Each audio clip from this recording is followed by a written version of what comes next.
o qué errores principales has cometido en calistenia, bro?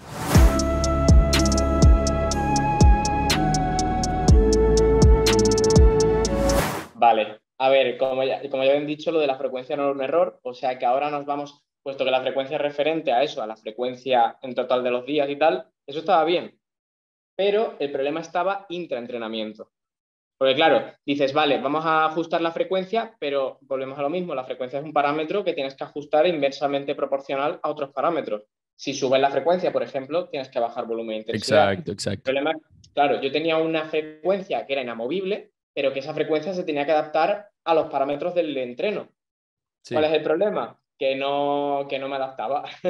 Básicamente, o sea, hacía un entreno que la base del problema era, yo siempre supe el número de series que había que hacer por entreno. Por ejemplo, eso es un problema de mucha gente. Yo sé que lo que está bien según la ciencia, lo que hemos visto que está guay para que calce con todo, son entre 20 y 30 series semanales aprox del por mismo grupo grupo muscular. muscular o, en este caso, de los mismos grupos, los mismos músculos, perdón, que estamos entrenando. ¿Vale? Entonces, pues claro, la cosa era, la frecuencia está bien. Yo hacía a lo mejor 10 series por entreno, se me quedaban entre 20 y 30 series, o sea, el volumen de entreno estaba bien, lo que no estaba bien era la intensidad. Lo que no estaba bien era la intensidad. ¿A qué se refiere la intensidad? A lo cerca que estás de fallar, digamos, para que lo entendamos todos, ¿vale? O sea, la intensidad al final es qué tanto esfuerzo tú percibes en referencia al máximo esfuerzo que podrías hacer, Exacto, exacto, cercano al fallo muscular, así es. ¿vale? Entonces, claro, el problema es, vale, tengo que estar cerca del fallo muscular, pero no fallar. Y ahí estaba la clave, que yo sí que fallaba. ¿Por qué? Porque no sabía de qué músculo fallaba. Ok, claro, porque Cuando además, no entiendes la técnica apropiada de una plancha o de un front lever, va a pasar un fenómeno muy, muy extraño y muy cabroncete, para que no vamos a engañar.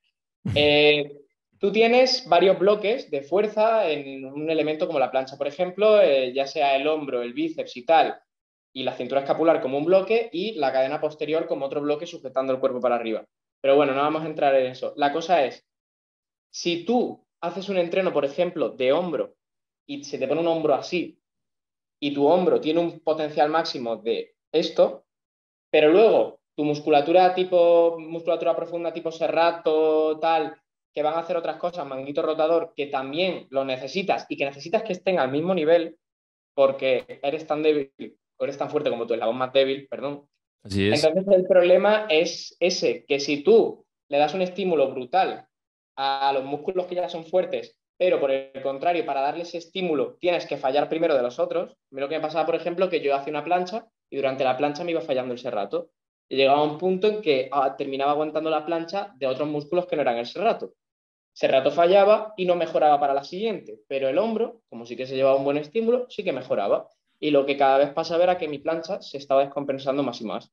Exacto, brutal. De hecho, muchas veces dicen como, ¿cómo podría ser útil, por ejemplo, combinar gimnasio con calistenia o algo así? Ahí es cuando te das Sí, cuenta que cuando entiendes este tipo de desbalances musculares donde te empiezas a descompensar poco a poco, ahí es cuando puede ser muy interesante, por ejemplo, trabajar solo una parte que sea como nuestro eslabón débil en el gimnasio, empezar a trabajar solo los cerratos, empezar a trabajar solo los puntos débiles, empezar a compensar con todo eso. Y ahí es cuando muchas veces la gente dice como hey, como que no entiendo por qué no estoy, como estoy estancado, no entiendo por qué no estoy progresando, pues muchas veces con que mejores un musculito que te estaba como jodiendo todo literalmente, que te hacía descompensarte brutal, eso ya lo que te hace progresar en calistenia, pero es súper difícil y ahí el tema está en cómo es ser capaz de encontrar tu eslabón débil, bro. sí. Ese es el verdadero desafío, bro. Esa es la pregunta. Así Pero es. la pregunta, a ver, de responder es sencilla. O sea, no haciendo nada que no sepas defender por qué y teniendo todo súper claro. O sea, cada músculo que esté en la ecuación, cada articulación, cada cosa, si tú sabes dónde está y por qué tiene que estar ahí y sabes cuáles son, pero porque sabes lo que hace, sabes ver en vídeo, por ejemplo, después de que hagas la serie, cuándo has fallado y cuándo no, lo que tienes es que contrastar lo que ves en el vídeo, de decir, vale, he aprendido a ver que he fallado porque sé cómo funciona esto, luego he hecho una serie y he podido contrastar la serie con el vídeo. ¿En el vídeo se ve que he fallado? Sí. ¿He notado algo al final de la serie distinto que al principio? Por supuesto. Y todos lo notamos y hay gente, no, pues yo no me he dado cuenta. Sí, el problema es que no eres honesto. El problema es que tú dices que estás bien y que sigues sintiendo lo mismo, pero en realidad la sensación fisiológica no puede ser la Exacto. misma porque ha cambiado la postura. Así es, así es. Y eso es como el gran potencial que tiene el análisis de video en calistenia, bro. El hecho de grabarse, Exacto. el hecho de Y ver, analizarlo bien. exacto, el hecho de ver tu técnica. Y de hecho me interesa mucho entonces ver cómo fue tu, o sea, en el momento en el que tú te diste cuenta que estabas fallando, por ejemplo, en el tema del cerrato, que estabas compensando muchísimo con los hombros y el cerrato estaba súper débil, ¿cómo fue tu forma de tratar ese problema? A ver, fue muy curioso porque hay veces que, joder, queremos diferenciar mucho lo que es la calistenia, ¿no? Como hobby o deporte o lo que sea para cada uno del resto de nuestra vida. Pero la realidad es que a mí la calistenia me ha enseñado mucho. Pero bueno, Claro. la cosa es que coincidió justamente con un hecho muy importante en mi vida y fue que yo realmente, desde hace mucho tiempo, hasta tal punto que no sabría decirte si alguna vez llegué a pensar que mi plancha estaba correcta, que creo que no.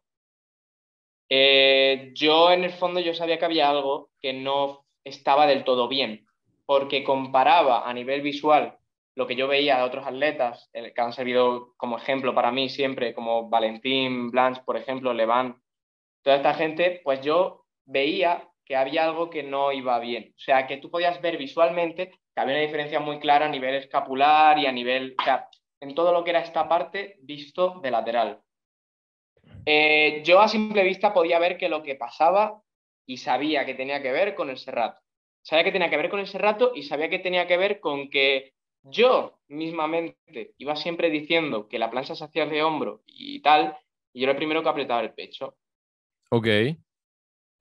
Entonces yo, digamos que no, si no lo cambié antes fue por inmadurez y por ego, por decir, joder, ¿y ahora que voy a tirar todo lo que he conseguido hasta ahora para irme por un camino que no sé si me va a funcionar? Porque realmente no hay nada escrito, o sea, cada uno se lo monta como puede. Pero bueno, la cosa es que justo decidí irme de mi casa, encontré un trabajo, no sé qué, de mi casa de mis padres, y eso, y justo en el momento en el que decidí irme de casa y empezar mi vida de adulto, fue cuando yo una noche, cuando, no sé, llevaría 2 o 3 noches fuera en la habitación en la que estaba, colapsé y dije, ya está, o sea, si has dado ese paso, puedes dar este. Y al final fue porque yo siempre supe que hacer esta forma como la hago ahora me iba a suponer llegar más alto. Entonces, bueno, al final lo hice. Estaba en un punto en que en cuarentena, por ejemplo, que fue justo antes de irme, podía hacerte un combo de 10 flexiones y press, ¿vale? De full. Brutal. Y claro, cuando decidí cambiarlo, me planté desde eso, que por la época era de lo mejor que había en el panorama nacional, a no poder aguantarte una Tucat Advance. Ok. De hecho, voy a subir un vídeo a YouTube en el que comento precisamente esto. Me dio Ok. depresión. Ok, ok, ok. O sea, me dio un episodio depresivo porque al final tú tienes que pensar que es un chaval que se está de 20 años, de 21 que acaba de cumplir, se acaba de ir de casa. Yo no he tenido tampoco una infancia muy guay en muchos sentidos y, claro, de repente, por primera vez en mi vida, era el puto amo en algo Claro, claro. y se fue. Y Durísimo, debe ser muy claro, duro de afrontar, bro. o sea, claro, no solo se fue lo que yo veía que podía hacer luego en los vídeos, se fue todo lo que venía de la mano, se fue el tirón que estaba pegando en Insta, que para mí pues era importante porque yo quiero que mis redes sociales crezcan, no por ego de números, sino porque eso me abre las puertas. O sea, ya Claro, está. claro. Y el Total, que total. diga que no, pues no está metido en la nueva época. Pero claro, todo eso se me cayó y bueno, y además se juntó también que tuve que empezar a trabajar, que tuve que empezar a hacer un montón de cosas de adulto, que eran una putada. Y bueno, pues fue una época de mierda en la que sí, muchos días yo solo ahí en mi cuarto llorando, pero al final, bueno, pues entre llantos y lamentos conseguí encontrar la forma que de hecho hoy en día sigo puliendo a la hora de explicarla, pese a que ya la entiendo, pero cada vez la voy entendiendo mejor para explicarla a los demás. La forma que yo considero a nivel biomecánico más óptima y la realidad es que ha sido la que más rápido me ha permitido avanzar, la que más lógica plantea en mi cerebro, es decir, yo lo estoy haciendo y entiendo lo que estoy haciendo, entiendo cuándo fallo, entiendo cómo mejorar y ya está. Y también esa depresión venía precedida de eso, de esa incertidumbre que acabó en colapso en esa época. Totalmente, totalmente, bro. Y si tuvieras que explicar con palabras lo que tú imaginas en tu cerebro para hacer la buena técnica correcta, es decir, cuando pasaste esa época dura en la que entendiste el error que te estabas cometiendo y comenzaste a hacer la buena técnica que te llevó como en camino correcto, como cuál fue ese chip, por así decirlo, que cambiaste en tu cerebro o cómo se vería explicado de cierta forma con palabras que puedo, que se ve de ser bastante difícil de explicar, pero ¿qué es lo que sientes al hacer la plancha que cambió y que te hizo coger el buen camino? A ver, yo voy a usar mi mano, ¿vale? Como Dale, si fuera dale, una dale. plancha, ¿vale? Os voy a dejar. La cabeza es el puño y los pies son el codo, ¿vale? Siempre porque voy a poner algún ejemplo. A ver, la idea, la cosa es que para empezar, lo que yo cambié era lo siguiente. Esto sin imágenes va a ser muy difícil de visualizar y por mucha gente probablemente no lo va a entender. Ya lo explicaré más a fondo con más cositas. Pero para empezar, primer problema. Cuando tienes que empezar dividiendo la plancha en dos bloques. Porque yo lo que hacía antes era que toda la plancha en sí fuera un bloque. Yo, desde los pies hasta la zona escapular, apretaba todo. Todo era un bloque rígido, exacto. Exacto, era como una tabla, ¿vale? Pero luego eso, no había ninguna cosa que separara la parte de mi hombro del resto del cuerpo y por lo tanto era como un peso que de alguna manera, claro, al reclutar todo tipo de musculatura, yo reclutaba una, pero también la antagonista, y por lo tanto eran pesos que se contrarrestaban. No me estaba ayudando en nada el apretar todo. Total. Aparte, me estaba jodiendo el sistema nervioso, porque estaba apretando muchas cosas y eso Acabas mucho demanda más más cansado, recursos. literal. Acabas mucho Claro, más. claro, por eso una sentadilla cansa más que un curl de bíceps. ¿Vale? Entonces, la cosa era esa. El primer error, la rigidez total. La rigidez total que al final acababa dando una suma de fuerzas que era igual a cero y acababa teniendo que arrastrar con el bloque de arriba un peso de todo mi cuerpo que no me estaba ayudando a subirlo. ¿Qué pesa más? ¿Una persona que coges que te está ayudando a subirse o una persona inconsciente? Por una cuestión de cadenas musculares, de eficiencia, de sinergia y tal. Entonces, la cosa era arrastrar mucho más peso del que podría si hiciera eso bien, meter músculos que no tocaban y aparte, y aquí es donde está el gran error, y esto considero que la culpable es la lean planche, todos al hacer lean planche, ¿hacia dónde apunta la plancha? ¿Se queda horizontal? No, ¿verdad? Se queda para abajo. Entonces, ¿qué es lo que pasa? Que el atleta no tiene una plancha así, ¿vale? Y pongamos que aquí está la bisagra, ¿vale? Donde lo que viene siendo donde se parte el cuerpo, vaya, la cadera. Sí. Pues como tu plancha apunta hacia abajo, para que se levante, puedes hacer dos cosas.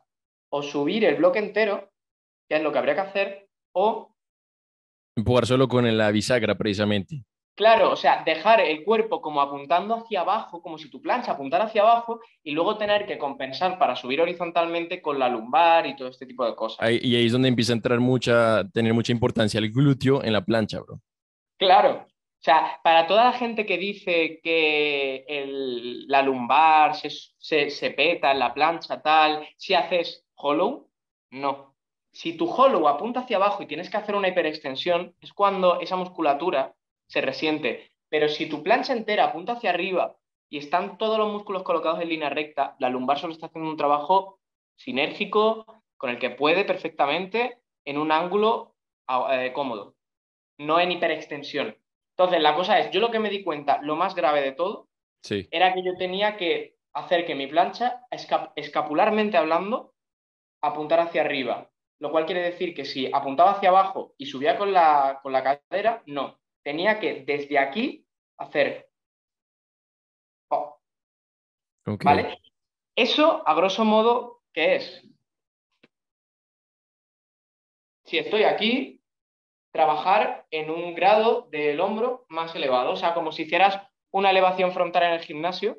Claro, una flexión de Simplemente, hombros, así. claro, orientar toda tu plancha en bloque hacia arriba, no compensando con otra parte, sino todo hacia arriba. Y como la bisagra real no es la cadera, sino el hombro, o sea, o la zona esta de aquí, ¿vale?